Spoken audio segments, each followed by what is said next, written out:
Ouais. Justement, si tu veux. Mhm.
The Taliban has taken over.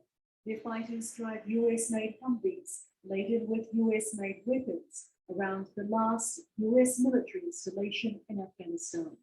They look and act like former Afghan government soldiers. The white flag, the only indication this is the Taliban.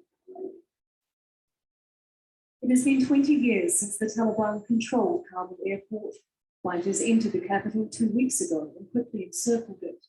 The armed group had an agreement with the US that it would remain outside and secure the perimeter until evacuations came to an end. Now, with only 2 days to go, the US footprint is shrinking. When did you get hold of this area?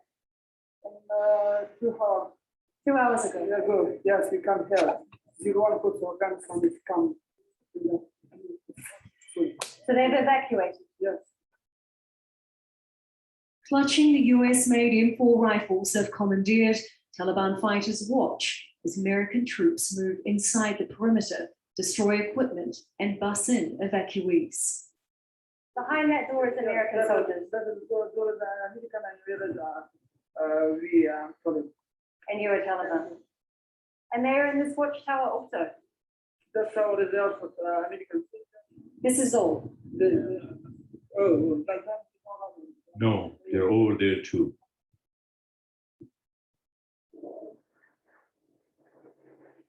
Fighters count the number of C-17 aircraft departing from the end of the runway. The Taliban secured the commercial side of the airport almost 2 weeks ago, but only pushed into military areas on Friday night.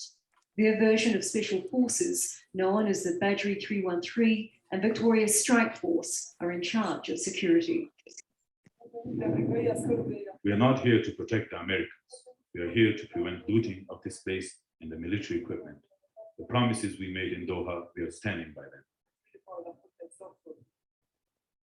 These Taliban officials are walking from the neighboring Ministry of Interior, the compound they now control. We have been in war for 20 years, and we believed one day we would get Afghanistan back. These foreign forces who came to Afghanistan could not stop us from getting our country back. Patiently, they wait for the last American plane to take off. After 3 days, and with the permission of our commanders, we will push fully inside the airport. After 20 years, thousands of people killed and billions of dollars spent, the US is leaving Afghanistan.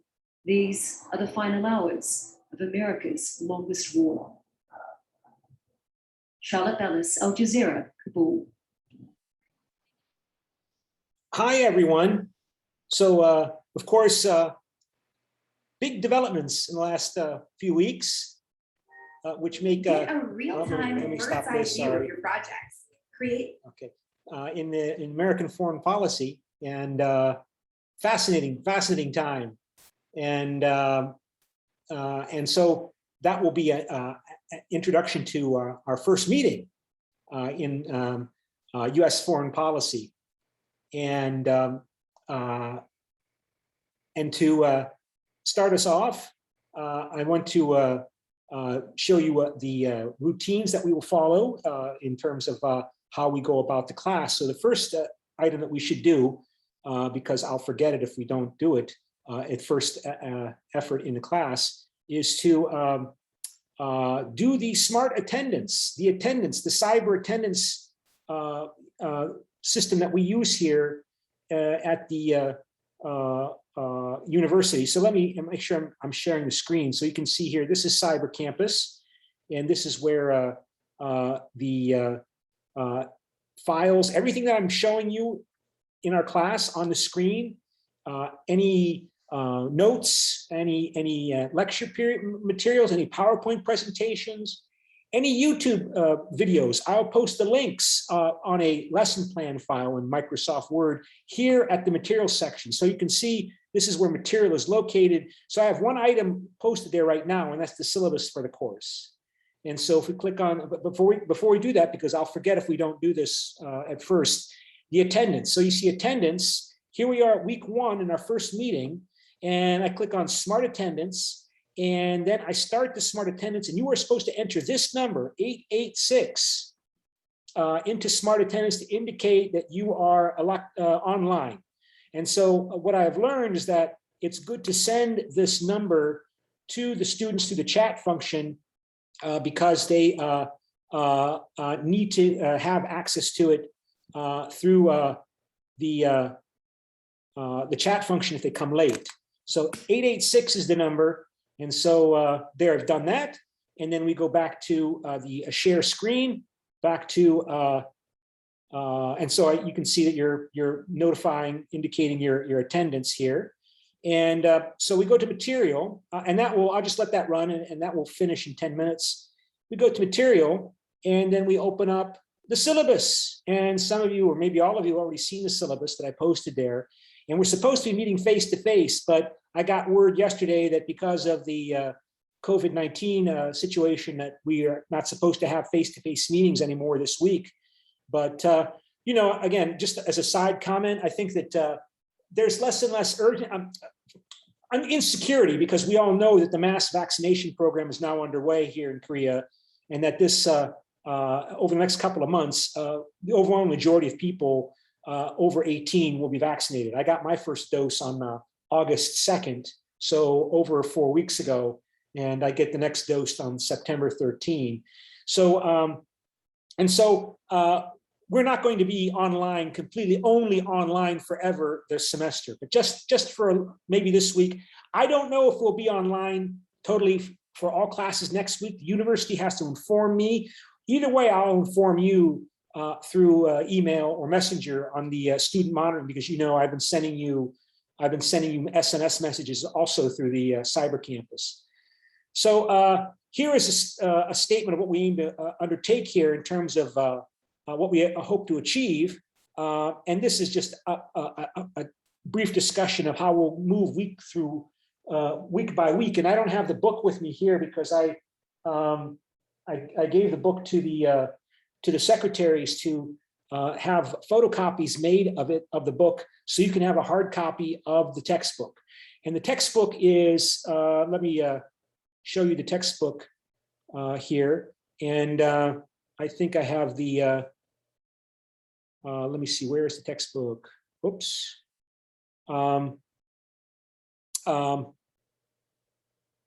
Yes, here it is. There's the textbook, U.S. Foreign Policy and the Paradox of World Power. And this book is published in 2019. So it has some, yes, if you have a question, let me know. Yeah, but we can't see what you're showing right now. We can only see your browser. Let me see here, share screen. Okay, so yeah, because it says it's sharing the screen. So maybe because I'm using Safari and Microsoft Word at the same time, there's an issue. So maybe if I close Safari, I don't want to close. Yeah, I don't want to close the everything that I've shown you already. I think that might be it. So let me go to Amazon while staying in Google Chrome, because Google Chrome is my favorite browser because it has the Google Translate. I know some of you might use that. You know, Google Translate's really great, right? So U.S. Foreign Policy, Paradox of Power. So let me share, make sure I'm sharing this screen. Just a second here. It's still on Safari. I don't want it on Safari. Just a second. Close Safari and go to Microsoft Word. And I think it closed everything on Word. Just a second. Amazon.com, just to show you the book. Thank you for informing me.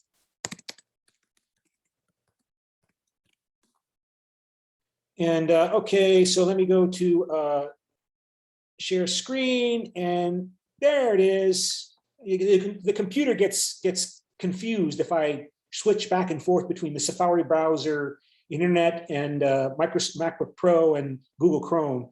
So this is the book. And this book, as I said, I gave my hard copy to the secretaries to take to DocuCopies that store across the street from the 7-Eleven next to the university, the 7-Eleven next to the university across the street is DocuCopy. And they're making hard copy, paper copies of the book. And when those photocopies are available, I will let you know. If the secretaries don't let you know, I will let you know so you can go get a hard paper copy of the book if you'd like it to have a hard paper copy.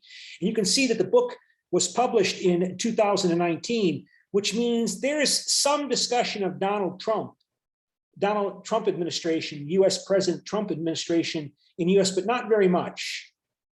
And the book focuses a lot, of course, on what was going on up until the end of the Obama administration in 2016. And then Trump comes in and disrupts or appears to threaten to disrupt American longstanding commitments and since the United States became a global actor during and after the Second World War. I mean, one of the controversies that emerged that didn't go beyond lots of harsh words was, for example, the Trump administration demanded that the South Korean government pay 5 times more money to the US government to cover the costs of American military deployment than the South Korean government pays annually to the United States government under agreement. So I think the South Korean government pays under $1 billion a year to the United States to cover the cost of the 30,000 or 29,000 US soldiers, partly cover the cost of the 29,000 US soldiers based in South Korea. And I think the Trump administration wanted 5 times at $5 billion. And the South Koreans said no and walked away from the negotiations, and nothing happened.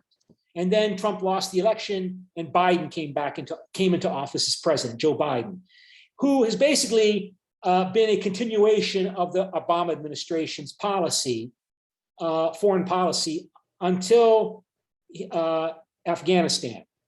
One of the items of the Trump administration achievements or agreements or changes, however you want to phrase it, that the Trump administration did keep from, that the Biden administration that came into power early this year kept, was to withdraw from Afghanistan. So in early 2020, even before the pandemic began, the Trump administration began negotiations with the Taliban in Doha, Qatar. You saw a reference to Doha in that Taliban interview that we started the class with. To leave, have all American forces leave Afghanistan by May 1st.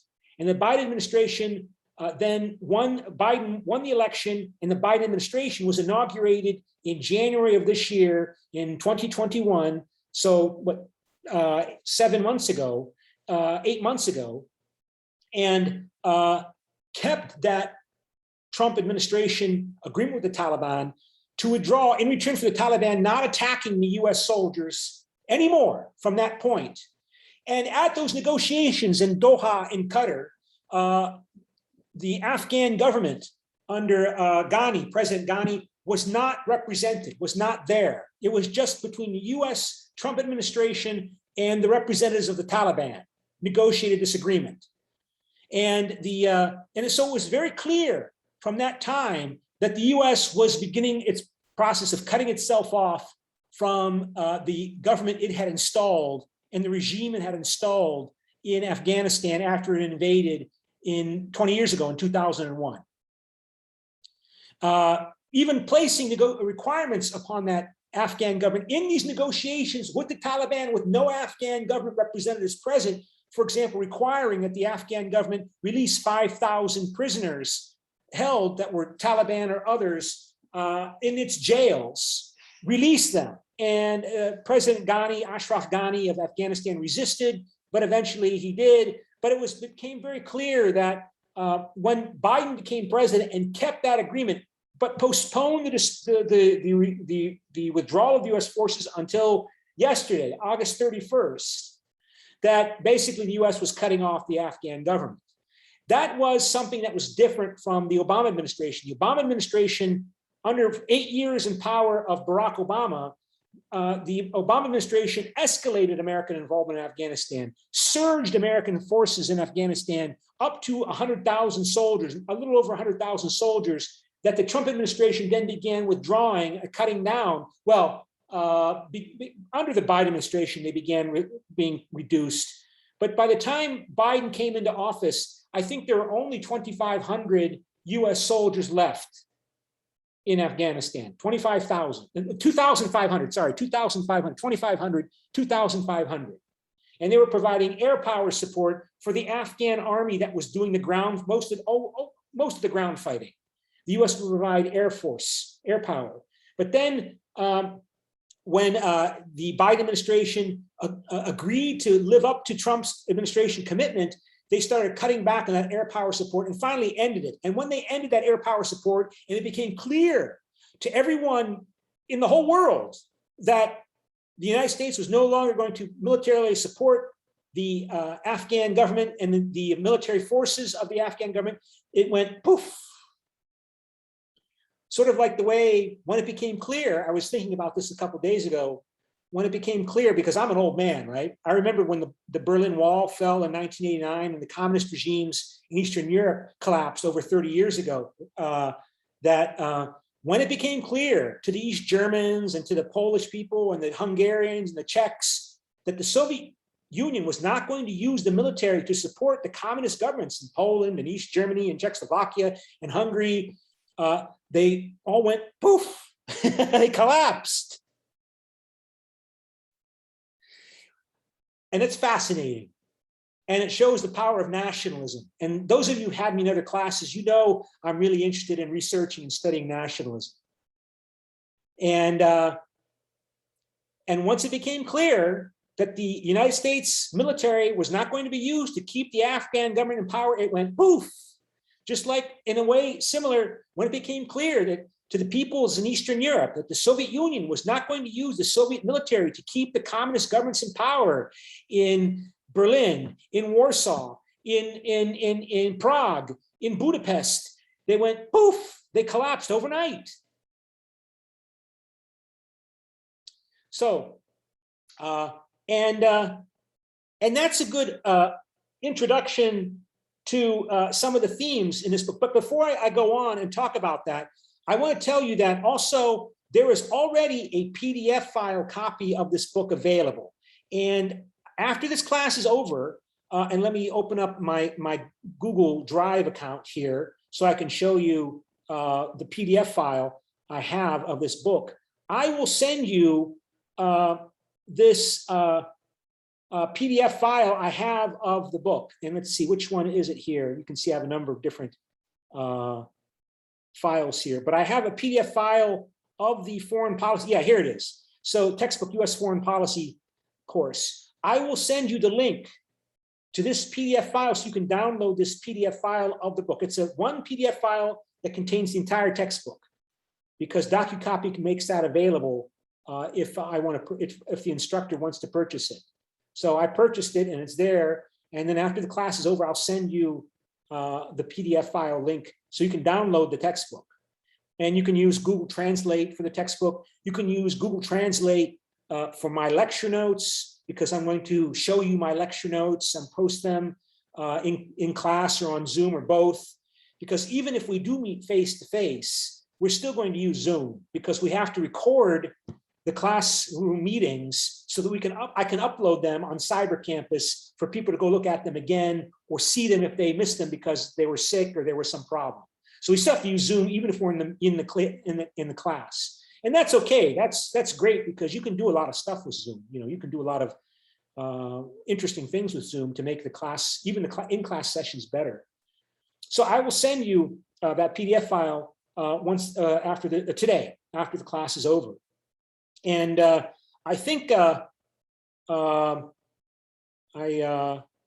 I log out of? I think I did log out of Cyber Campus. So let me go back to the class Cyber Campus website, and so we go to Cyber Campus, and we go while we're still logged in, American Foreign Policy, and go to Material, and you see there's the syllabus. And I don't need to talk about all of this stuff right now, like the midterm and the final exam. What we do need to talk about is that we will, once we get organized, we'll start covering the textbook. And so for this week's meetings, I'm going to present some theoretical perspectives and issues that reflect my training, my background, because my training and my background is going to influence how I cover the material that Professor Stephen Hook presents in his book. And so next week, I want to start us having some in-class discussion on Zoom, because on Friday is our 1-hour class. So we'll always meet on Zoom, only on Zoom on Friday, until the university stops the pandemic hybrid model, because this week we're all online. But in the future, we'll probably go to a system where we'll meet face-to-face on Wednesdays and always online 1 hour on Friday. So we'll have a Zoom debate over a topic each week in which I want you to use and cite the information from the textbook to make a statement, pro or con, for or against this debate topic. To South Koreans, the Trump administration accelerated America's relative decline in world influence. And there's no right or wrong answer to any of these debate topics. So I will ask you to use the material from the book, and I will show you starting next week, because, or maybe I can post it early. In fact, I'll tell you what, over the weekend, I will post my notes, because I have the notes for chapter 1 for this book that I wrote out in my own words and with my own thought and commentary. So let me, in fact, I can find that now. Let me show you what I did previous semester. So we go here, and let me see if I can find it here,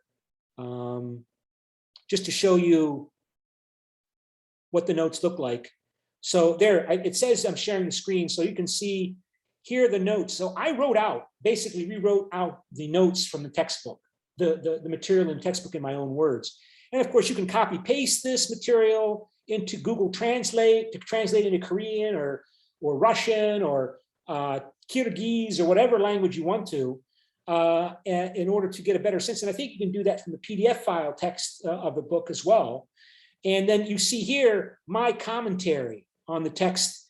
There you see my initials, BD, that's me, with these 5 brackets indicating this is not in the book. This is my commentary on those notes. So I will post those after, well, probably post this this weekend when we have the final enrollment in the class. And so these are the notes from including, I took pictures and photo booth of the tables and charts from the chapter. So it's, I try to make this as easy as possible to follow along, because I know that English for you is not your first language, but I find, by the way, that often my experience, I've been here at Catholic University of Korea for 12 years. And before that, I was at the American University in Bulgaria for 15 years. And by the way, that's a lot in my mind these days, because the US government has been setting up universities in American style universities in many different places around the world. So there was an American university in Afghanistan set up by the same organization that set up the American University in Bulgaria. and that university had many students, and that university received a lot of money from the United States Agency for International Development. And the Americans were supposed to try to get the American students at the American University in Afghanistan out of Kabul because they might feel threatened by the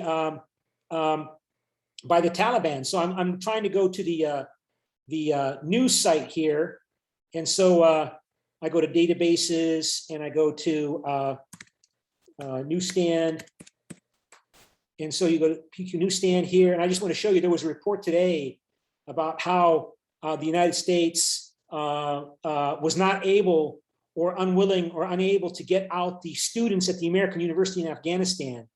So, and it's today's news report. So American University, let's see what comes up here. I think it was today. I know it was today. I read it today, this morning. And so, let's see. Yeah. Yes, it says college students dodging Taliban are left behind. So yeah, the American University of Afghanistan, and it said that the U.S. Agency for International Development. See, let's see if I can find it. Yeah, the American University in Afghanistan opened in 2006, receiving most of its funding from United States Agency for International Development, which gave $160 million. That's a lot of money.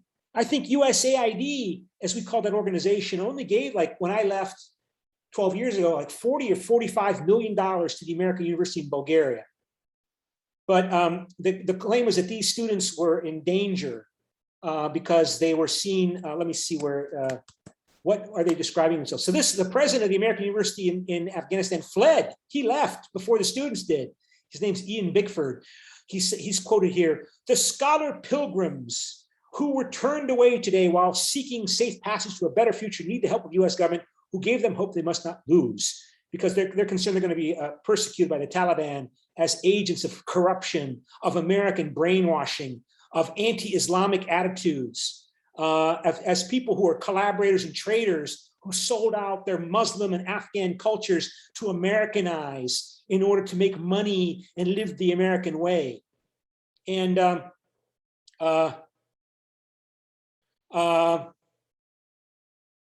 yeah, I just want to highlight how I think there was some kind of reference about how, yeah, they've gone to hiding, and hopefully they won't be persecuted.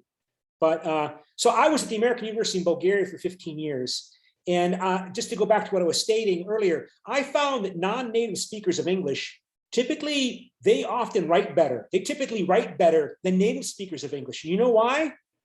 Because they have to think about every word that they use in English when they write something. When a person like me is a native speaker of English, we don't think about what we are writing and saying because it's so easy, it's natural. So we just sort of bleh our thoughts without, and writing them down without being specific enough in choosing the words and the vocabulary we want to use, because it's so easy, because it's what the language we were born with, that we learned when we were born. But non-native speakers of English, they have to pick and choose specifically the words they want to use. So their papers tend to be better. Their ideas tend to be sharper. And I can honestly say that, okay? So the point is, don't worry about the fact that your English is not native, that you're not a native speaker of English. You know, I've, for 27 years, I've been teaching non-native speakers of English in college. So that's why I've chosen this format that we're using here. Yeah, you have a question? I thought I heard somebody speak there. So the idea is that on Fridays, I want us to practice our English. And so not this Friday, but next week, I want you to write a 150 word, at least 150 word paragraph on your position, yes or no, pro or con on this statement. And I want you to use the information from the textbook, and to go back to those notes that I had opened up here. You can see in these notes that I tell you where the information that I've written out is located. So like it says here, end page, P means page, 17, Roman numerals. This is the introduction. All this information is on page 17, Roman numerals. So I would like you to use and cite the specific information that you use from the book, but I want you to tell me what page it's located on. But I tell you where each page, where this information is located. So when we get to chapter 1, this information is all on chapter 1. See, end page 1. Professor, Yeah. we cannot see your screen. See, yeah, it says you are screen sharing, but you can't see it. So let me stop share. And thank you for informing me, and I'll go here and see if this works now. Can you see it now? Yeah, participants can now see your application. Yeah, it's interesting because I get this green banner. It says you are screen sharing. Thank you for telling me, because I have to, because it's not informing me of that. So I think you can see the notes here. So that means everything here is from page 1, see? And then you see my comments here. And something I thought was particularly interesting, I put in bold type my comments here. You know, there's some reference to Trump in the textbook by Hook. But you know, the book came out in what? August 2019, which means it was probably finished by January 2018, if not earlier. So, you know, it's so here again, end page 2. Yeah. Okay, so you can see all of this is on page 2, up to end page 1. Okay, so that's the plan. In terms of the notes, and I've done this for all the chapters in the textbook. And you know, it was quite a bit of a challenge. Well, it was a bit of a challenge going through the textbook, because one of the reasons I use this book is because this book has been translated into Korean language. Earlier editions of this book have been translated into Hangul. Okay, and so it's in Korean. So those Korean language copies are on reserve at the library. All of the books, hard copies of the book, including the Korean language translations, are available at the library on reserve if you want to access them. So that's one of the reasons why I'm using this book, because it was suggesting I use this book because it's been translated in Korean. Okay, and okay, so any questions at this time? If not, okay, so, and so you will upload your paragraph to Cyber Campus. Let me see if I can do this without accidentally closing the whole thing. So we go to Cyber Campus here. I gotta make sure I move things out of the way so I don't close them accidentally. So I think you can still see this, right? No, we can't. We just see Word. Yeah. But I think there might be an option just sharing like your desktop, or I don't know how it's called in English, where you just in general, instead of like each application separately. Yeah. And then you might not have to switch between applications. I don't see that available, but I'll check that out, you know, because I don't want to click the wrong button and shut everything down. But I mean, I've never seen, you know, I know that I have to keep, let me see here. I think this is it. So I think you can see it now, right? Yeah, now then the little box, participants can now see your application, but it doesn't show pause when it does pause. So I think you can see it now. So, and so then we'll organize on Friday. We'll use Zoom room breakout rooms to break up into groups, or let you choose. I have to figure out how to let you choose which groups to be in. But you know, it's kind of a challenge to do that. And we'll have an in-class debate so that we can talk to each other and talk about these topics. Okay, and that is so the paragraphs you submit through assignments. So I'll set up the assignment here, and so you can upload your paragraphs here once I upload the assignment for not this week, next week. Okay. And so Cyber Campus is really cool too. I mean, you know, this pandemic has really pushed everybody to accelerate what they were moving to doing anyway, but at a more rapid pace, obviously. And I see here, I got 3 messages. I don't know if somebody's trying to send me some kind of message. I don't want to deal with that right now because I just have to look at those later. But okay, so so that's an introduction to what we're going to do this semester. And I'll talk about the other requirements later because we don't have to do that all in one day. And so it says it paused on the stop share. So let's do a fun in-group exercise. And so let me see if I can find it here. Exercise, oh, that's from the previous year. Let's go to this year and US foreign policy and exercise. There has been a lot of comment about what does the collapse of the Afghanistan government mean for America's allies. And so before I talk any more about this, I want to ask you a question. And I want you to go, we'll go into breakout rooms because we have a 2-hour class session, so we have a little time.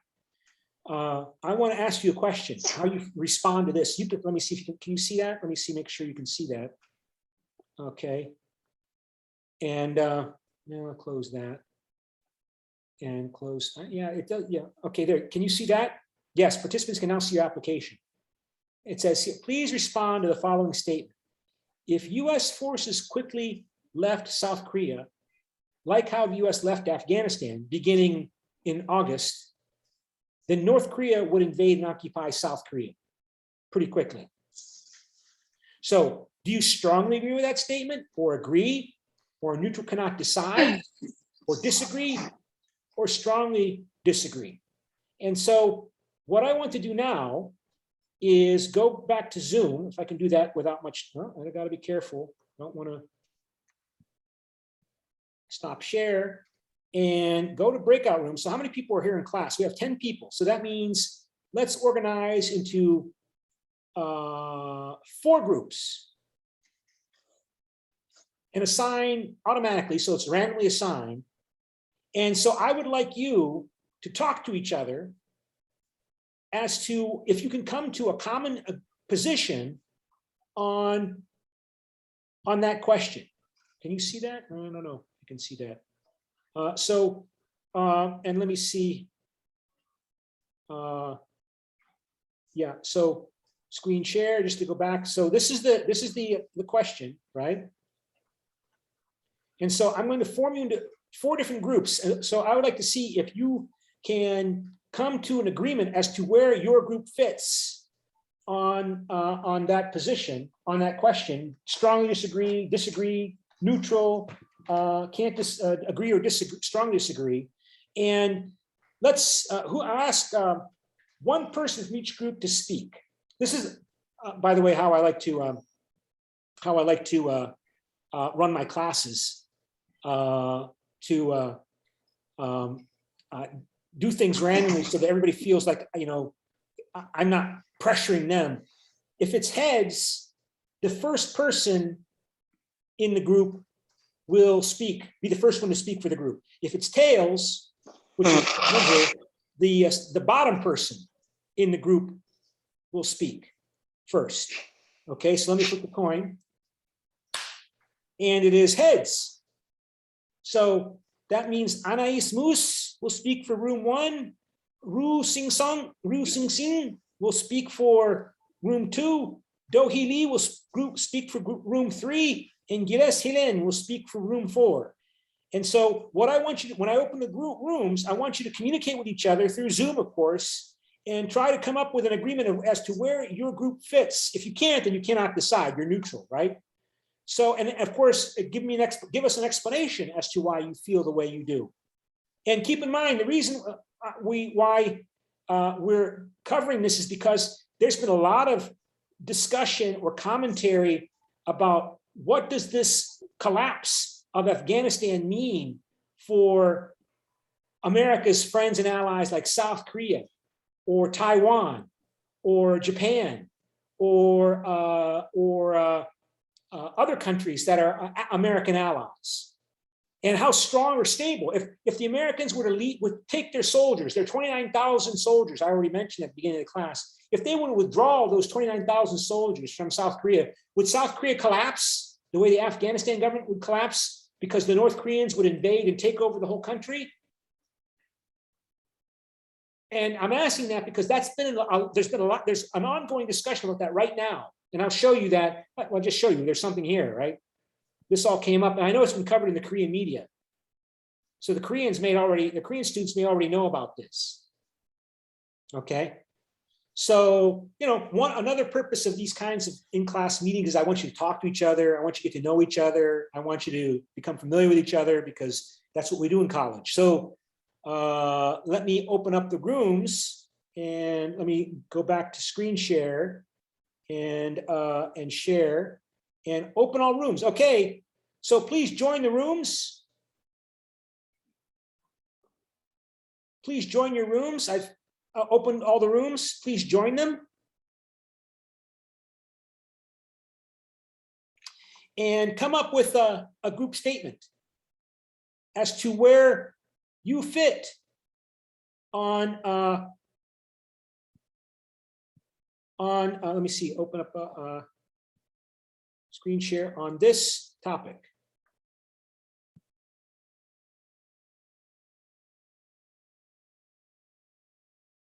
Okay, and we'll just spend a couple minutes on that. And of course, explain why your group decided what it decided, okay? And I should write a statement as well, because I typically participate in these exercises in class as well, because I think I should. I shouldn't ask you to do something I won't do. So what's my position? So I'm writing right now, see? My position is,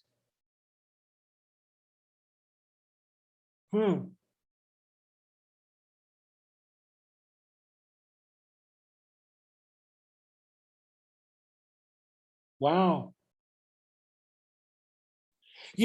The nice thing about doing these exercises, it forces me to be honest with myself.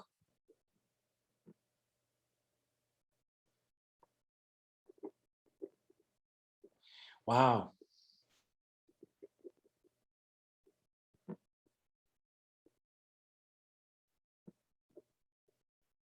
Yeah, typically what we do is write out our statements on a piece of paper so that we have notes to speak. So whenever you have to speak in public, whether it be face-to-face or on Zoom, jot down some notes. So you make sure that you think through what you want to say so it comes as more coherent and more logical. So I'm writing right now my ideas.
This is a fascinating question.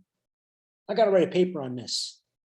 Thank you for allowing me to have this opportunity to think through this question by teaching this class, because this is really important.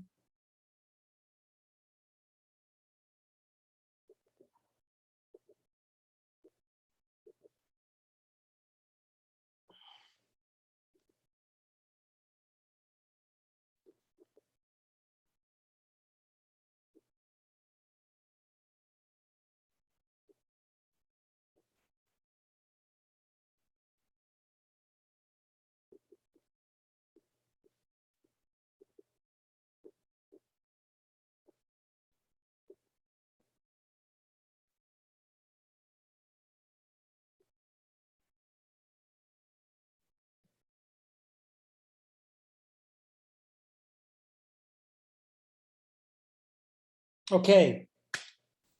Wow. This is interesting. Okay, so all right. So are you ready to, let me see, stop share, go back to share screen, in here, share. Are you about ready to speak? I mean, there's no right or wrong answer to these questions, of course.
Okay.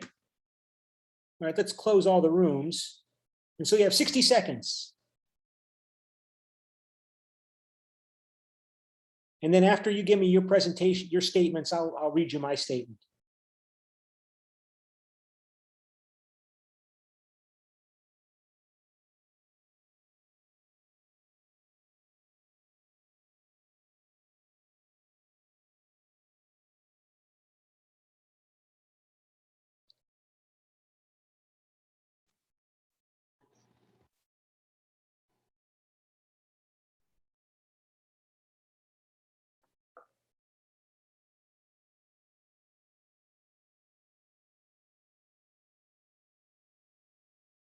Fifteen seconds.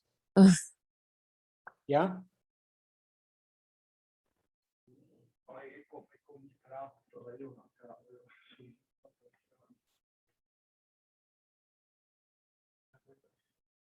Okay. So let's see who speaks first. So again, we'll ask the almighty magic coin who will speak first. So if it's heads, it's group 1 or 2, room 1 or 2, and it is heads. If it's heads again, it's room 1, and it's tails, so it's room 2. So Ru Sing Sing, what did your group come up with in terms of its position as to the question, if I can find it here, again, here. Where does your group fit on this scale? Group 2, Ru Sing Sing.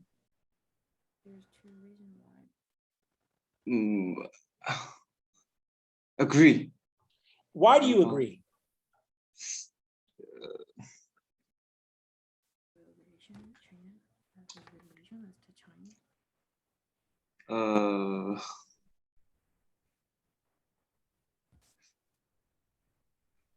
그 국가 간의 이익이 최선인 것 같아요.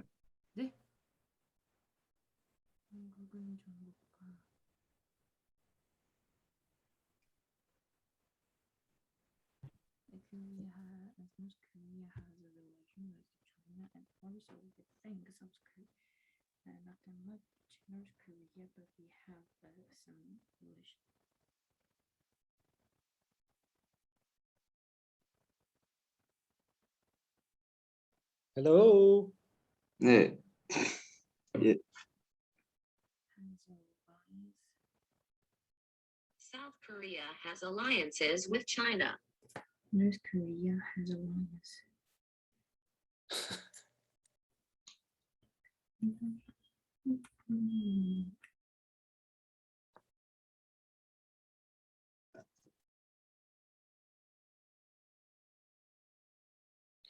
You want to help him, Hyo Kyung Chun?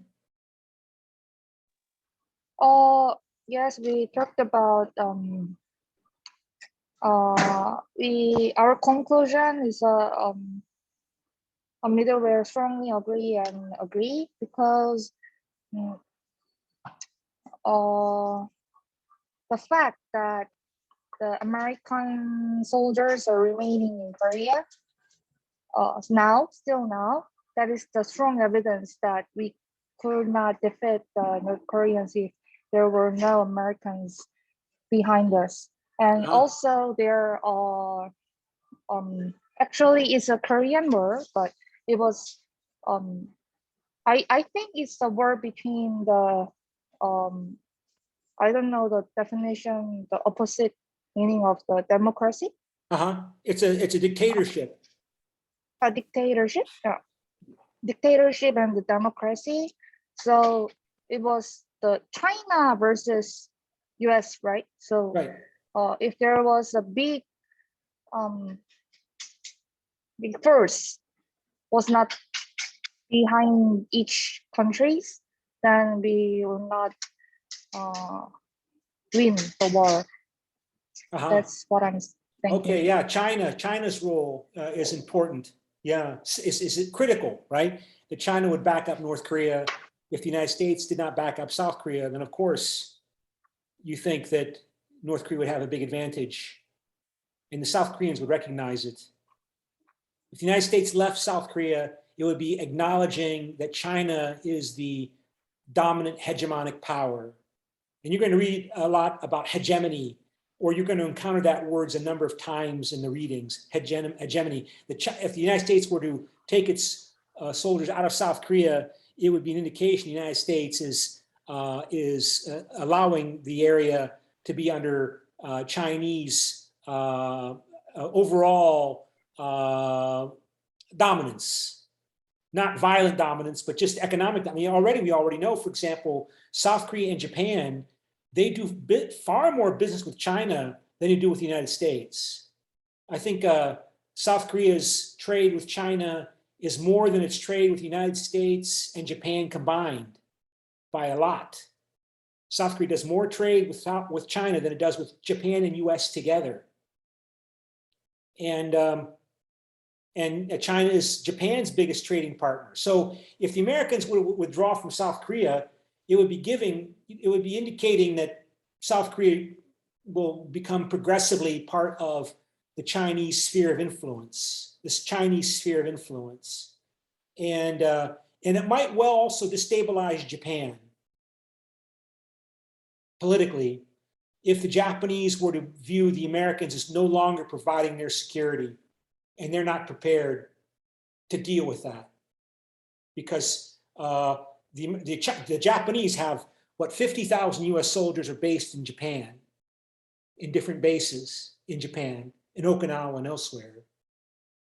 And if the Americans would withdraw from South Korea, the Japanese would have to might well view themselves as having to change their security policy, their national security policy, to distance themselves from the United States, even though the Americans are there. The point is that Japan would have to change as well. I mean, this is really important because I just wrote a paper for the World Congress of the Korean Political Science Association that met in the middle of last month, and wrote a paper on Japan becoming more hedging, soft balancing in relationship to the United States and China. And so I'm thinking about those ideas since I submitted the paper a month ago, at the very beginning of August, and I didn't know that Afghanistan was going to collapse just 2 weeks after I submitted that paper. I thought it would be, the government would maintain itself for a little while. but not overnight.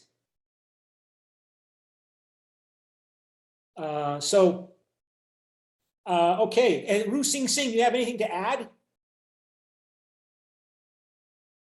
Ru Sing Sing, do you have anything to add to that?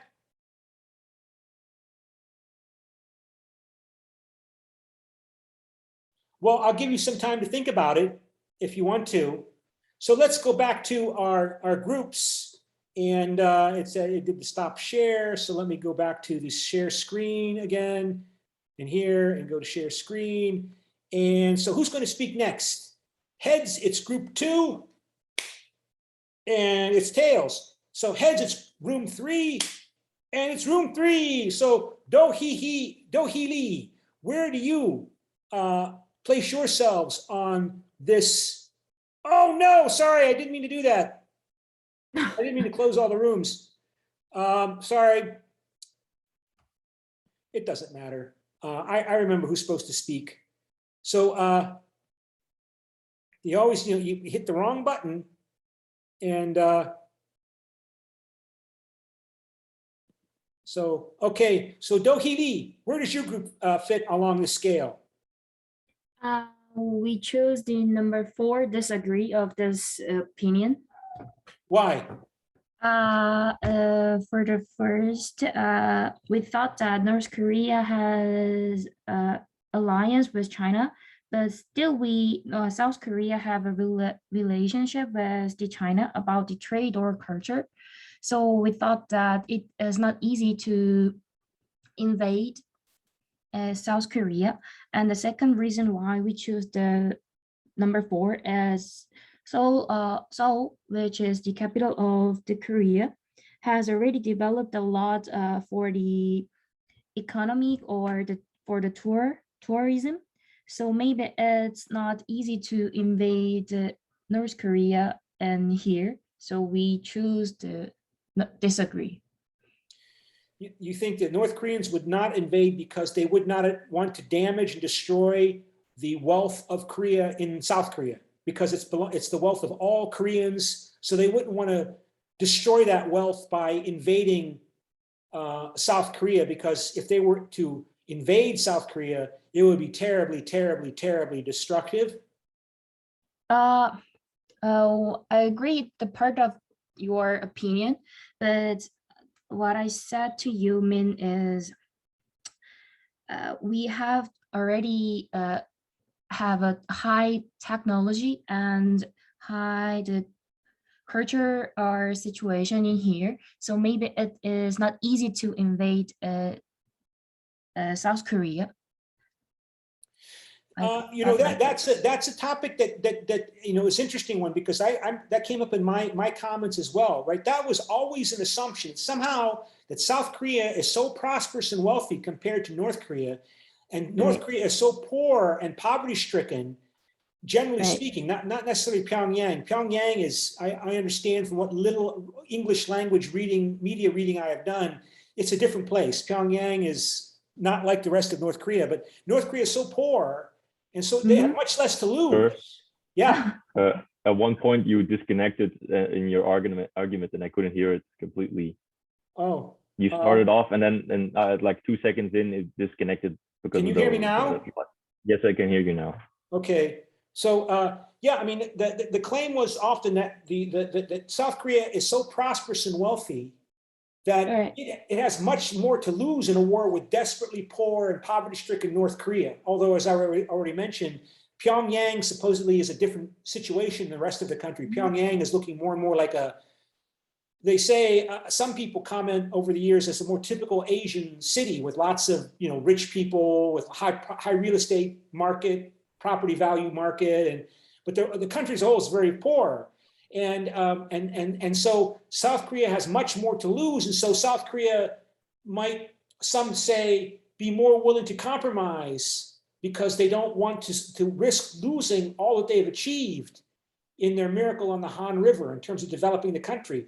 I mean, related to this point, right? Over the years of my reading the English language American news media, the comments were made that, for example, North Korea has thousands of artillery guns pointed at Seoul. They don't need nuclear weapons to carry out catastrophic damage to Seoul because Seoul is so close to the border with North Korea, to the demilitarized zone. It's only like 30 kilometers away.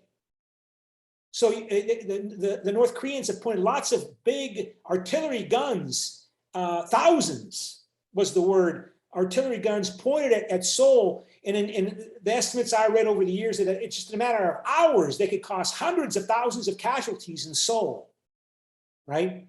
So that was always a consideration, that basically the South Koreans would not want to resist if they would believe that somehow North Korea would not, maybe if it dominated the peninsula or controlled the peninsula, if it did not destroy the economy.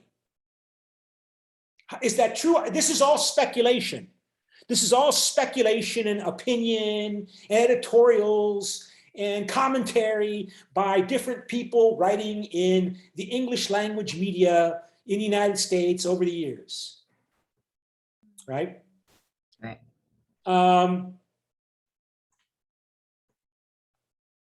In related to what Healy was commenting on, the question is, would the South Korean army fight if the North Koreans began their invasion? Well, it's so hypothetical. It's so, because, you know, we'd have to go through a situation where the Americans would begin to leave and then leave South Korea.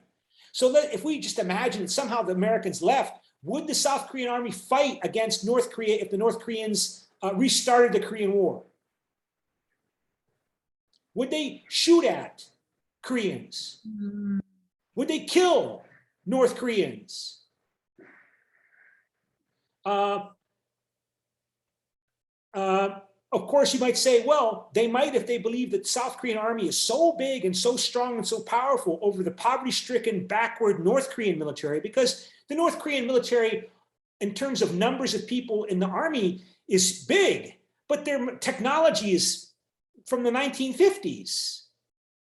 Their technology is old except for their missiles, right? But their aircraft, their military, their artillery, it's all many decades old technology, whereas South Korea has the most advanced technology. It has a vibrant, thriving military industry, but it doesn't have nuclear weapons. North Korea has nuclear weapons. Okay, so, but does the South Korean military have the morale?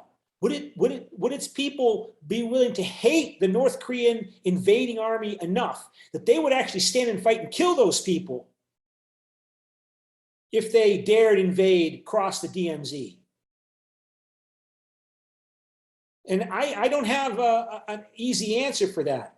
I can tell you, when I was your age, when I was in college, in the early 1980s, before the Cold War ended, before the Berlin Wall fell, you know, I went to Ohio State University, and like Korean Catholic University of Korea, there was a big ROTC program, a Reserve Officer Training Corps program. You know, you see the signs for the ROTC program advertised in the ROTC program here at Catholic University in Korea. But there was a big ROTC program at the Ohio State University where I was a student, and and I asked the students who were in the ROTC program there, what were they told about whether or not the West German army would shoot at the East German army if World War III began and the East Germans and the Russians and the Warsaw Pact forces of the communist countries invaded West Germany? And one person told me that they were told, these American students in the ROTC program at Ohio State were told that the West German army would not shoot the East Germans. They would not shoot at the East Germans. They would let the East Germans pass, but they would shoot at the Russians, and they would shoot at the others, but not at the East Germans.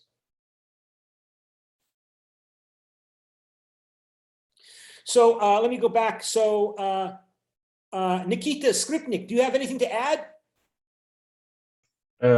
Yes. Honestly, as we assessed together with Dohili, one thing that the view of point that you're saying, I strongly agree with, but I don't think that South Koreans would attack the North Koreans, but the North Koreans would probably attack the South Koreans, which which I'm not too sure about, but we can assess further on. But yeah, that's very theoretical. But one thing that is very important to take in consideration is the economic wealth and the relations that South Korea have, as the free trade agreements with Europe and the United Kingdom, Australia, Singapore, etc. And also the GDPs of the countries that the relationships are ranked at, because as I think that South Korea is number 10 in the GDPs of economics around the world, and China and Japan are also very ranked high. And based on that, I think if they would start invading, that there might be some sort of war or some sort of world economic impact, because as we already said, the economic the big portion of the economic wealth is the technology and I believe the cosmetic industry, which I think exports the most here, and that will have a major impact just all around the world. So I don't think the tensions between North Korea and overall the world would be able to invade South Korea, as I would say. I mean, you raise a lot of important points. How important are the different motivations for political behavior? How relatively important is economic motivations, right? Many people like to believe that all politics, foreign policy, and domestic politics, it's all about this. It's all about the money, right? It's all about money. And I know it can be an important motivation in foreign policy, but typically, often it's not. Nationalism can override economic interests. How much, for example, would the Chinese be willing to sacrifice their economic wealth and trade in order to reunify with Taiwan if it caused a intensely hostile reaction with the United States and other countries to cut off their trade with China? How much of a price would China be willing to pay, the Beijing government be willing to pay economically in order to quote unquote reunify Taiwan with the mainland? That's a big question going on right now, because if China were to invade Taiwan, there would be big economic costs for the same reasons you just highlighted about South Korea. Taiwan is so integrated in the world economy. It's a huge trading partner with so many other actors. It's high tech, it's advanced.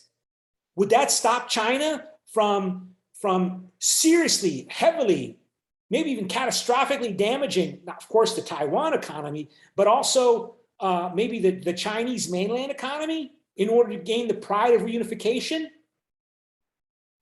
And I think you see often that the power of nationalism emerges to show just how powerful those motivations are, and it becomes more complicated because people and groups of people and states have different kinds of motivations at different times, in different contexts, in different political contexts, in different situations. Germany's foreign policy motivation today is very different from what it was 80 years ago under Adolf Hitler, right? German foreign policy motivation has changed. Japan's foreign policy motivation is very different now than when it was 80 years ago under the army, imperial army. I think you could make that point that for most of the Cold War, Japan was an example of a country that was primarily motivated by economic trade interests promotion in its foreign policy. But that's not typical in human history, right? And this is, you can tell, it's sort of a lead into what I was going to try to talk about today in terms of foreign policy motivation here, and see if I can pull that up. Where is it? I had that. Oh yeah, here. Okay. So let me see if I can move this out of the way here. Foreign policy motivation is a big focus of my own work and developing from my training and my background. Here's a list of the foreign policy. I think, can you see that? Let me make sure you can see it. Yes, we could. Okay. of foreign policy motivations for different actors over different times. It's all inclusive. And I'm not talking about individuals, I'm talking about states or political international actors. Economic motivations are one category. Those include loot, population expansion. This includes, like, loot was the primary motivation for Roman Empire expansion, or the first Muslim expansion in the 7th century. Stealing things from other people, loot. Economic vested interests, and those include economic vested interests tied up with your defense industries. Very big, powerful element of the US economy is its defense industry, right? That built up since the beginning of the Cold War to the present. And those people, those economic organizations, companies, and interests involve millions of people who vote in elections, who pay attention to politics and want to keep their jobs, and they want to see a world that justifies them keeping the US government spending lots of money on lots of big military, and therefore seeing a world that is very dangerous, and the Americans provide peace and security for the whole world, so Americans should be everywhere, and that means US government keeps spending lots of money to my company, Boeing, Raytheon, Dynamics, General Dynamics, all of them, right? Trade vested interests, and then there are communal vested interests. These are nationalism, right? Desire to unify your country and your people in one state if you have not acquired independence, that's irredentism, or to gain independence from the Soviet Union or the Austro-Hungarian Empire or Serb-dominated Yugoslavia or the British Empire or the Portuguese Empire or the French Empire or the American puppet client state in South Vietnam, to reunify it with Hanoi, to unify the Vietnamese nation that have been cruelly divided by French and then Japanese and then French and then American imperialist intervention, right? How strong is pan-Arab irredentism and unification? Is it powerful enough to overcome the Americans supporting the division of the Arab nation into all of those different countries that the British and the French and the Italians created, like Saudi Arabia and Jordan and United Arab Emirates and Libya? That's a big question, right? How strong is pan-Arab nationalism? Dignity. Is that a primary motivation for the Chinese today? That they want to be treated with the equality that they think that they deserve after 150 years of being abused by the British and the Europeans and the Japanese and then the Americans? I mean, the Chinese are the first to acknowledge that Taiwan is independent from China because the American Navy made it independent at the end of the Chinese Civil War. Or grandeur. This motivated Adolf Hitler, right? That Germany should dominate and control Europe, and will beat up France and Poland and everybody else to show that it's number one in a 1,000-year Reich. Participant excitement, right? People getting excited about the glorious conquests of the German army or the Roman legions, to go back 2,000 years. And frontier dynamics, that's the expansion of your state, because the people living in your state see weak, vulnerable, rich peoples that they can conquer and exploit their resources. And so they move across the frontier and they take that land and get attacked by the weak natives in that area. And then the people from your state say, help, help, come help us. And the state of your home people cannot resist that political demand that you help them. And so that's how the United States expanded out from the New England all the way out to California, or the way Russia expanded all the way from Moscow all the way out to Siberia. Or also, by the way, Israel is expanding to occupy the West Bank. Messianic motivations. Is your primary foreign policy motivation to spread your ideology, communism or liberalism, or I mean, it appears to have been a prominent motivation for ancient Greek foreign policy, foreign expansion. I mean, you find ancient Greek monuments and relics from Morocco all the way to Afghanistan. But maybe loot was more important. And bureaucratic vested interests. these large, vast foreign policy and military and national security organizations in the military, in the intelligence sector, in the State Department. And you'll read chapters all about that in the textbook, about the foreign policy bureaucracy of the United States, the economic vested interests. Each of these has something like a chapter in the textbook, although, you know, this is my framework that I got from my training. Personal power and survival of the regime. This is, you know, do you want to create a foreign policy crisis to motivate your people to support you as the leader of the country because we have a war going on? So you make a war in order to strengthen your regime and strengthen your own power and strengthen the survival of your regime. Or personal power external, right? That you want to be the ruler dictator of Europe under Napoleon or Hitler. And then defense.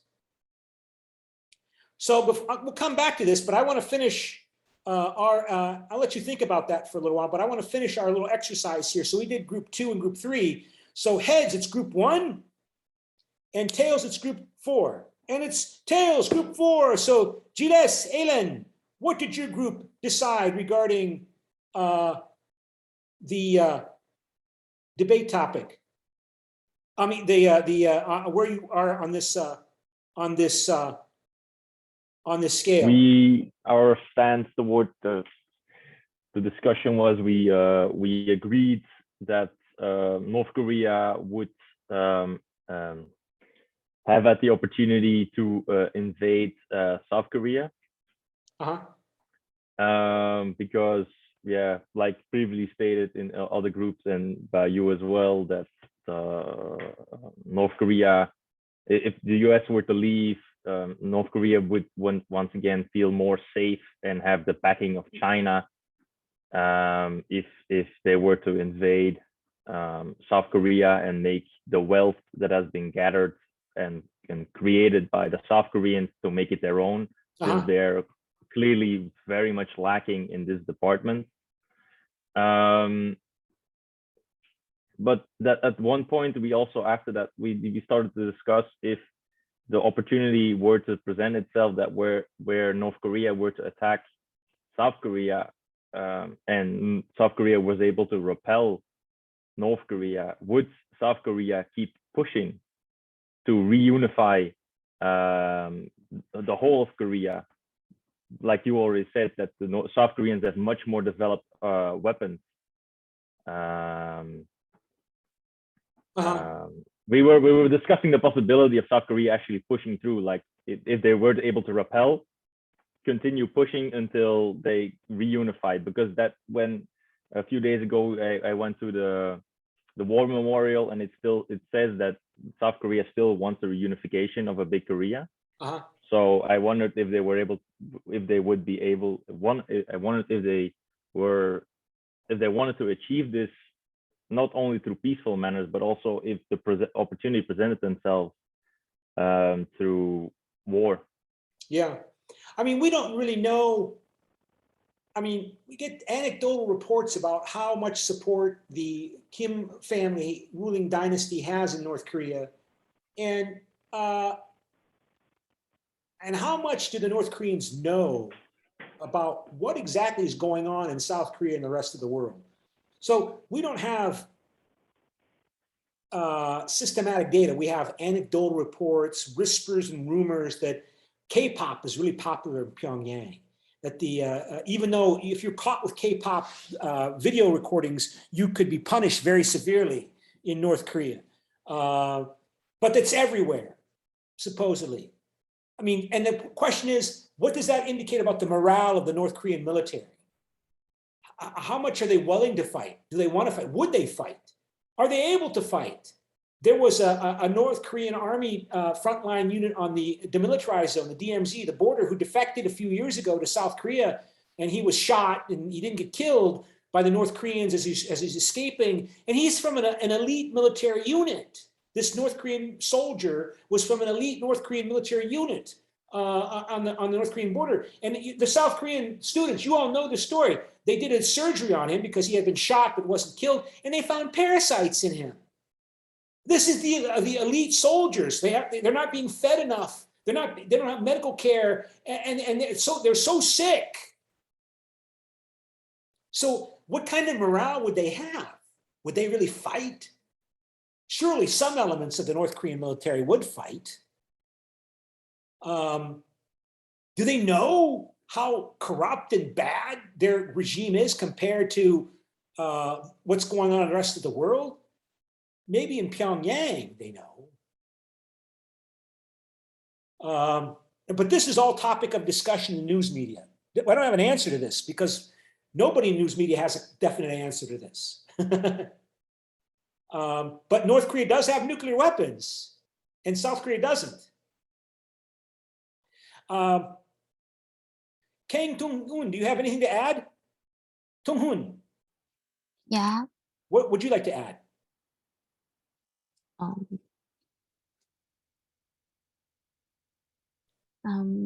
It's quite difficult for me. Oh, just a few words. I'm same with him.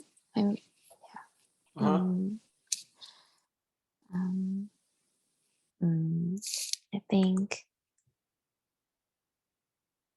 I know there are no Chinese troops stationed in North Korea.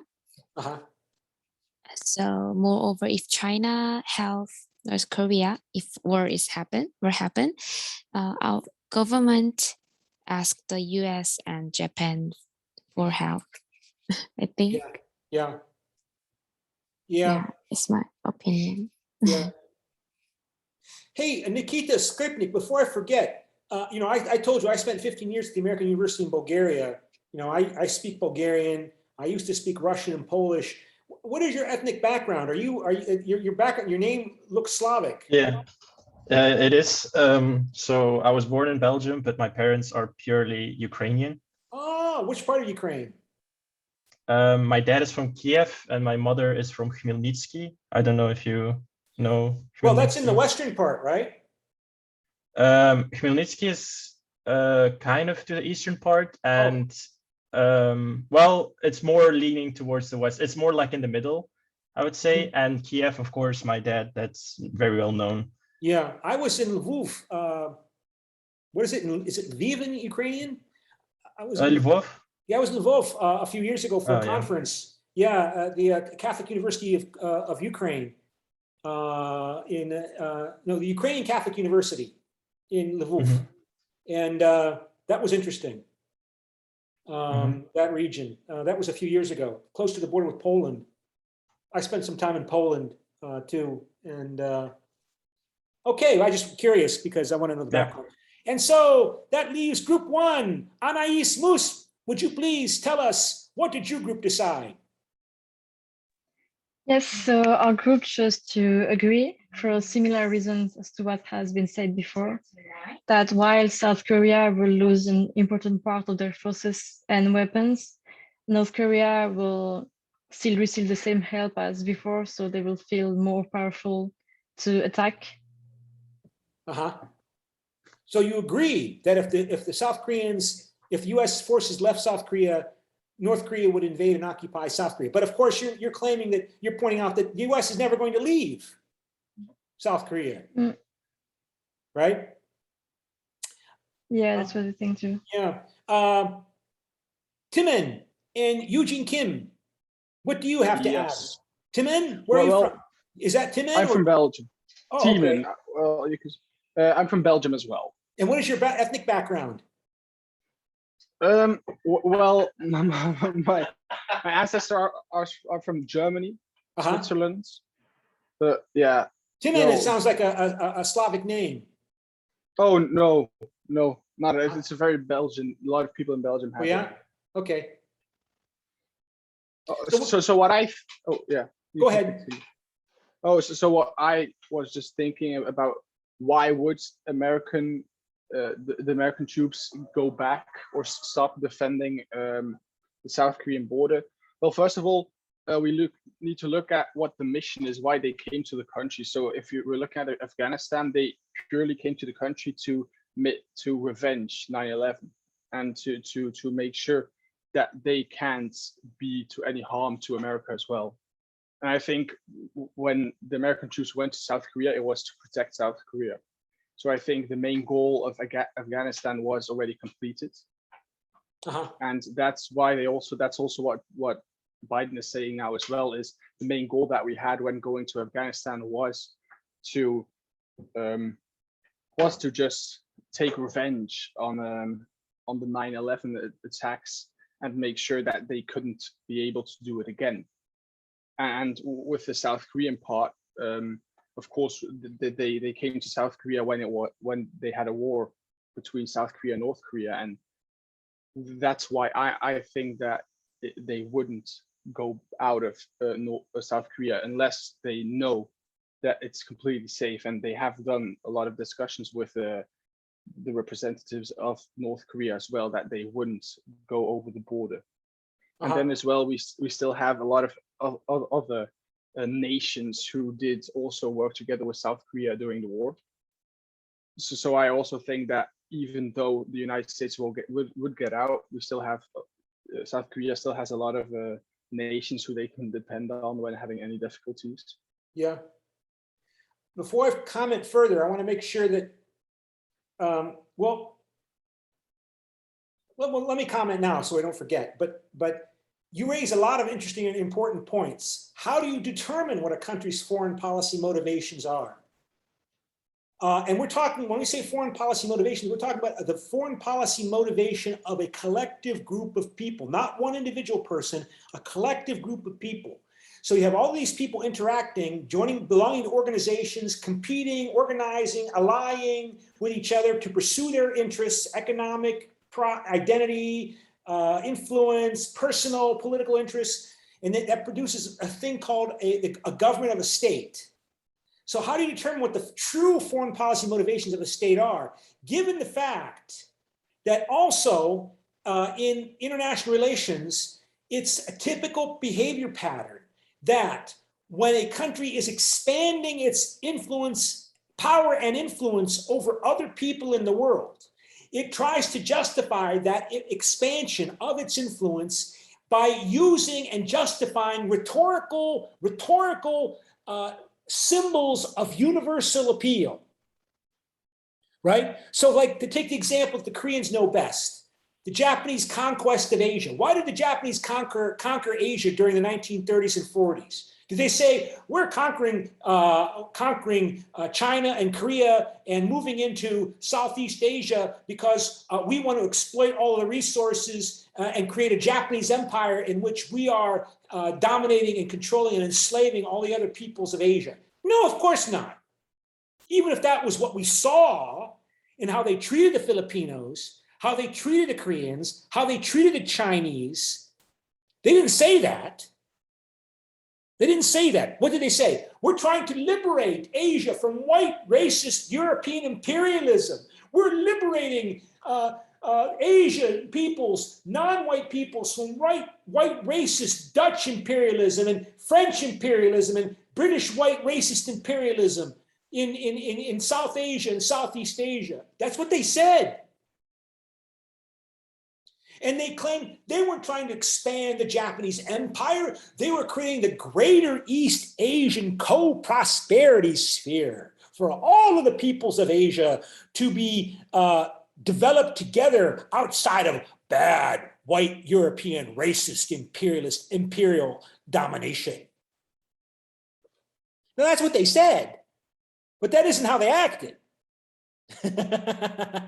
So how do you determine what a country's foreign policy motivations truly are? Well, you have to use both the rhetoric, the words, and the behavior as evidence. You can't use just the rhetoric and the words, of course, and you know this. You already know this. And this is called, according to one of the great founders of international relations theory of realism, Hans J. Morgenthau, what he called nationalistic universalism. Expanding imperial powers always cloak the output of their foreign policy making process that produces this expansion in broadly appealing universal symbols, broadly appealing religious or ideological symbols, right? What did the Spanish claim they were doing when they were conquering what is today America?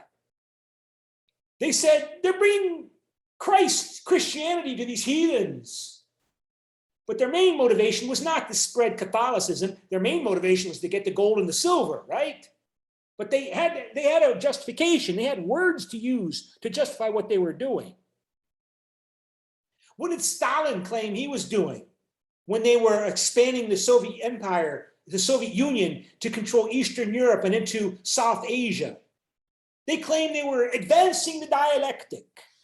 It wasn't traditional Russian imperialism. They were trying to advance socialism and free the world from capitalist domination and liberate all through world socialism, ending the capitalist exploitation that produces war and violence and dysfunction.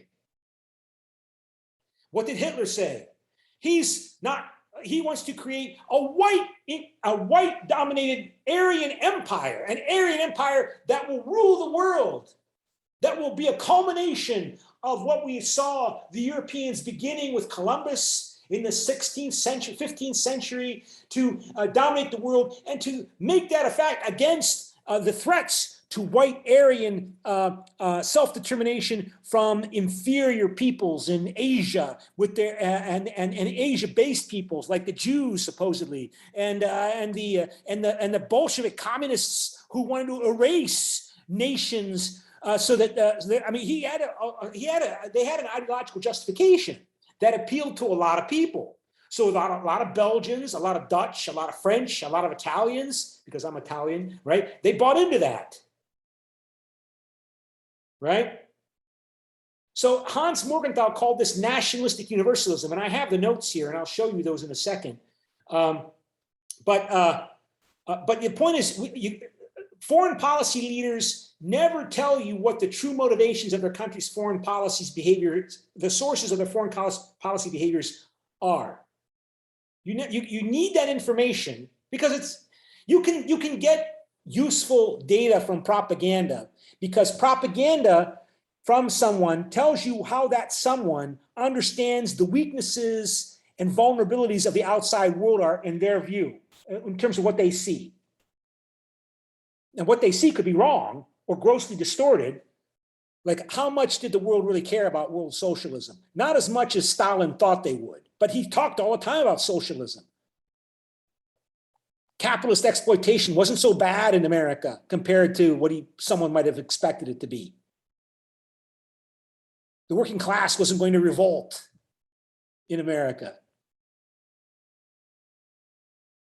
But anyway, so Eugene Kim Eugene, do you please tell us what you think? Well, I think it's a matter of time. So as what my team members said, I also think North Korea would invade South Korea, but I think it's a matter of time, since China is at North Korea's back, and even though North Korea is unwilling to invade South Korea because of the political issue and the difference, I think China would kind of push North Korea to invade South Korea. Even though you think they would do that, even though they would have a lot of economic costs for China, because like I said, I mean, South Korea is a very important trading partner with China. You still think that they would prefer that short-term, medium-term economic cost of losing the wealth of South Korea to a war with North Korea, if it would lead to a reunified Korea under Chinese sphere of influence? Yes, I think, well, now China is having a kind of alliance with Korea about the trading thing. But if Korea gets invaded from North Korea, it would be much easier for China about the trading factors. You know, it just seems to me that from what you're saying and what others are saying, that basically we're not going to see an end to the partition of Korea. I mean, China does not want, and of course, Korea to be reunified under Seoul regime that's with American soldiers based in South Korea. The United States, of course, does not want North Korea to dominate, a Chinese allied North Korea to dominate South Korea, to control South Korea. And that goes back to that point, I think, that Tim had made earlier about what were the motivations for American involvement in the Korean War? And I don't know if Tim was claiming this, but I think that the Americans obviously involved themselves in the Korean War, not primarily to defend the human rights of South Koreans. They got involved in that war because they thought, to be quite blunt about it, that the Soviet Union was a Russian version of Nazi Germany. In 1950, just 5 years after the end of the Second World War, the Americans had come to conclude that Joseph Stalin and the Soviet Union was a Russian version of Nazi Germany. That they were going to try to do, Hitler and Stalin and the Soviet Union were going to try to do what Hitler and Germany failed to do, with a much better context or situation to exploit. The destroyed world after World War II, the expansion of communism in China in the late 1940s, and the victory of the Communist Party in China in the late 1940s, the destruction in Western Europe from and the failures of democracy in Eastern Europe before the Soviet Union invaded and before the Germans invaded at the end of the 1930s, right? Those new democracies created in Eastern Europe after World War I, they all collapsed under dictatorships, military dictatorships, except for Czechoslovakia. Czechoslovakia democracy was maintained, but elsewhere, out of the wreckage of the old empires after World War I, all those new democracies were overthrown. And then these democratic and capitalist countries gave us the Great Depression.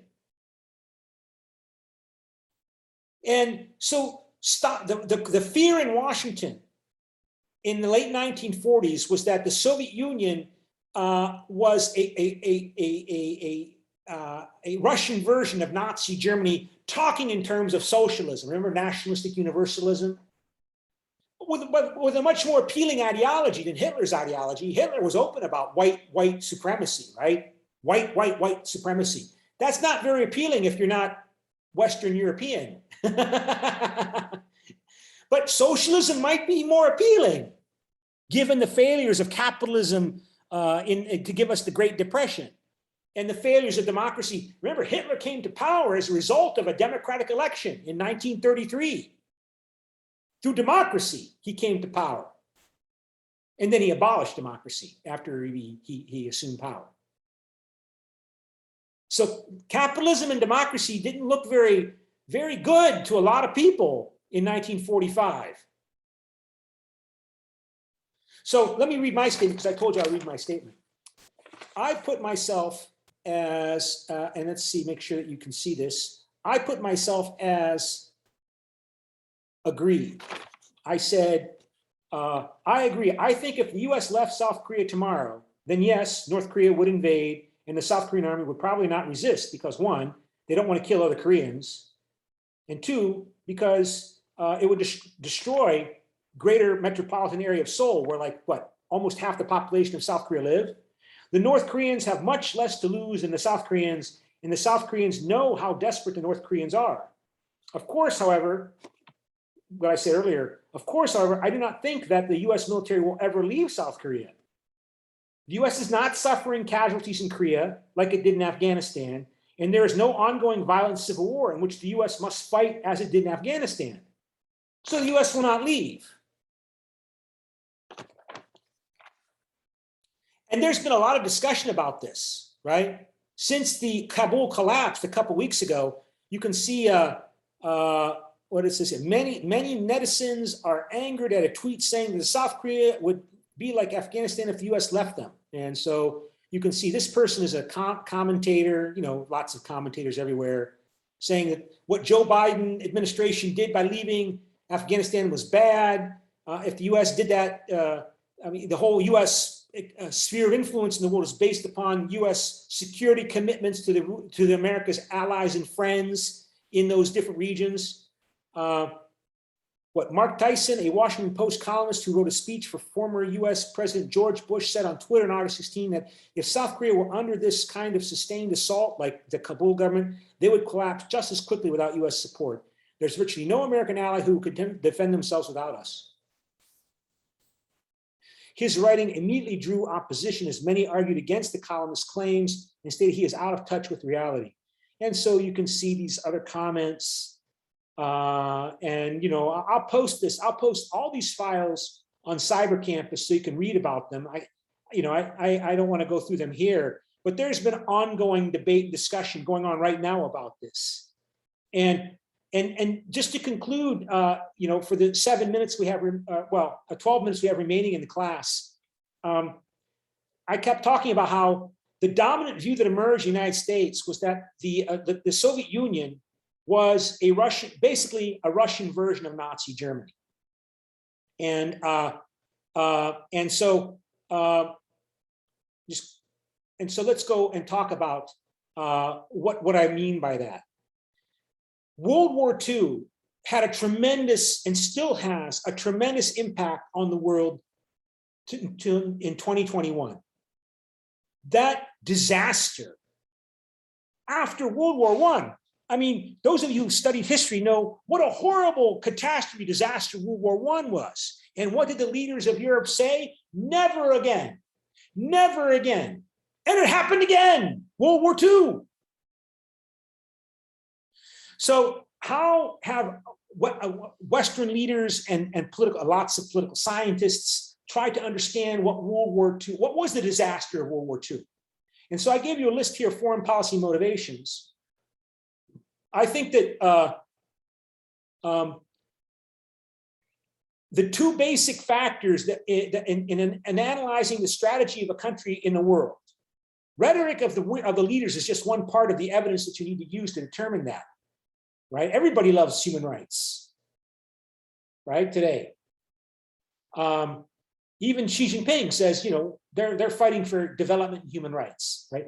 The two basic determinants in the strategic analysis in decision-making of political actors are estimations of their motivation and relative capabilities of the other relevant actors. So when the United States decides what to do collectively, not Joe Biden, just Joe Biden, but what the United States decides collectively to do is based upon the implicit behavioral expression of the prevailing view in the United States about what is driving China. Why is China building those artificial islands in the South China Sea? Why is China sending planes to test it, to go into Taiwan airspace today? What is the ultimate motivations behind China's increasing assertiveness? Is China being increasingly belligerent and assertive because China sees weakness and decadence among its adversaries, and it sees a tremendous, marvelous opportunity to exploit America's weakness and humiliation by its entrapment in the Middle East and Afghanistan and Iraq, and it lacks the will to resist. And China has become so strong that now is the time to act, because the Americans have no desire to be involved in any more wars because they lack the will to fight and die and kill. I mean, you can drop bombs on the Taliban, but that's one thing. But fighting the Chinese is something else, right? And also the relative capabilities. I don't really care so much if Costa Rica hates the United States, because Costa Rica is a tiny, tiny country. It doesn't have much power capability, but China does, right? So of course, we make the mistake of inaccurately or incorrectly estimating both motivations and the capabilities of other actors. And the best known case of that failure, that mistake, is so-called appeasement of dealing with Nazi Germany. Appeasement was the name of the foreign policy strategy of London under the British government of Chamberlain to deal with Germany under Hitler, after Hitler came to power in the 1930s. Why was Hitler's Germany, why was Hitler's government being so belligerent, so nasty, using such violent, hostile language? And of course, the Germans told you why. They said, we are tired of being oppressed, abused, humiliated by being unjustly claimed to be the the evil actor that caused World War I and being abused by France and the victorious powers of World War I and humiliated by, for example, losing 1/3 of our territory in new countries or created in Poland and other places that were carved out of German territory, by being forced to pay hundreds of millions or tens of billions in today's dollars of German money, German Reichsmarks, as reparations to the French. And then we were told we had to give up all of our colonies, that the French have their colonies, the British have their colonies, but Germans, you're not allowed to have colonies now because you lost World War I. And then we're not allowed to have an air force. We're not allowed to have a navy, and we can only have an army of 100,000 people. And we're not allowed to put that army on the border with France. We're tired of being humiliated, and we want to be treated with respect. So so the idea was that if you appeased Germany and treated them as an equal power with the other great powers of Europe, then they would become less belligerent. So what were the assumptions of the appeasement strategy? The assumptions of appeasement were this, that German belligerence was motivated by a desire to be treated with dignity, for unity with the German populations that were separated out and divided by the Treaty of Versailles and the post-World War I order that was made into treaty law. So you had millions of Germans living outside of Germany in this new country called Czechoslovakia in the Sudetenland. And the Germans were upset about how the Germans were separated from them in part of Germany that was separated by this new country called Poland. And they want the right to have their own navy and air force and their own army, and they'd be able to put their army wherever they want to put their army within Germany, and have as big an army as they're allowed, as they wanted, not as what they're allowed. That's 70% of German foreign policy motivations. 20% was, that basically Hitler wanted to, be a great actor, leader on the world stage, and economic vested interest. They wanted access to economic resources. And, third level, 10% was, to spread fascism. But in reality, Germany was belligerent not because of this. Germany was belligerent because of this. That Hitler saw a marvelous opportunity. He lied. He said he just wanted what was fair. He saw a wonderful opportunity by these divided, weak governments in France and elsewhere, and in Poland, and Moscow, division by feuding and fighting and conflict and polarization, unable to solve their problems. France had 40 different governments from 1919 to 1940. In the midst of the Great Depression, 40 different governments. So 40 different governments, all this turmoil, politicians stabbing each other in the back to become prime minister. Meanwhile, French workers are not working. The depression and the economic challenges are not being addressed. But Germany had solved its problems under National Socialism, right? And Hitler wanted to be the dictator and ruler of a 1,000-year Reich. And the Germans got excited about what he was promising them. And that's 85% of German foreign policy motivations. And 10% was military vested interests, economic interests, and other bureaucratic vested interests, and defense, national security.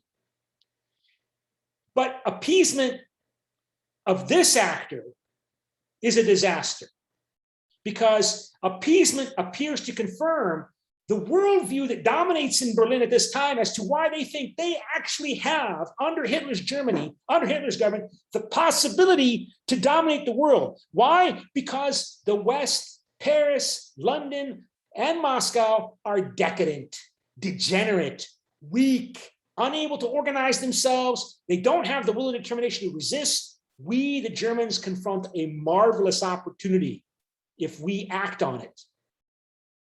You have to contain this actor, not appease it. If you appease it, you're proving or seeming to confirm the worldview that the West is degenerate. This worldview, degenerate. France, Britain, America, Moscow, they're confused. Nobody's really in charge in those countries. They're disorganized to the point of confusion. They don't have the will and determination to fight and die and kill like we National Socialists do. And those fellow Germans who don't agree with me, Hitler, they're also degenerate. And if you appease this actor that sees this from you, the appeaser, you're going to appear to confirm that you are a degenerate. You're a sissy. You can't get organized. So what were you supposed to do with this actor? You have to contain it. And then, as I told you, because we're running out of time here, we only have 2 minutes, the American view came to be by 1948-49, that the Soviet Union was a Russian version of Nazi Germany, and you had to contain it, not appease it. Wherever this actor attempts to expand, whether it be in Korea or Vietnam or Europe or Africa or the Middle East, you have to oppose it. You cannot allow it to believe that you lack the will to resist, because now we have nuclear weapons. And of course, Germany didn't have nuclear weapons under Hitler, but the Soviet Union does. So the Soviet Union might not openly just invade countries the way Nazi Germany invaded countries. They will instead use their spies, their agents. Ho Chi Minh in Vietnam, Kim Il-sung in Korea, Mao Zedong in Beijing, in China, Salvador Allende and Fidel Castro in Latin America, Patrice Lumumba in the Congo. All of these henchmen puppets of the evil empire, as Ronald Reagan called the Soviet Union, right? This is the stereotype the United States had of the Soviet Union during the Cold War. It was simple. Its motivation, it was evil. Decisional locus, there it's a monolith. Stalin's will is instantly translated into action by millions of sycophant slaves serving the Sauron of the Soviet Union. And the Soviet Union is the Mordor, and the Kremlin is Barad-dûr, right? In this stereotype. These are stereotypes. Decisional style, highly rational to the point of able to orchestrate the most elaborate conspiracies around the whole world. In Vietnam, in Korea, in Chile, in Cuba, everywhere. Capability derived from our goodness and naivete. We as a democracy, we can't act like Stalin in terms of governing our country because we allow for freedom of expression and debate and elections and freedom of the media. And those compatriots who disagree that they face an evil empire, you're dupes or fools, like the protesters against the Vietnam War in the 1960s, or worse, you're traitors, you're active communists working for Stalin and the communists. And that's why you are all here. You Belgian students are here today in South Korea, because the United States had to contain the Russian version of Nazi Germany wherever it attempted to expand, including in faraway distant lands like Korea, where 99% of Americans in 1950 could not find Korea on a map. Why did they fight a war here? Not to defend the human rights of the Koreans, but to contain the evil empire. Okay, any questions? Okay, if not, I'll see you on Friday for the 1 hour class, okay? All right, see you then. Bye. Till Friday. Thank you. Bye. See you.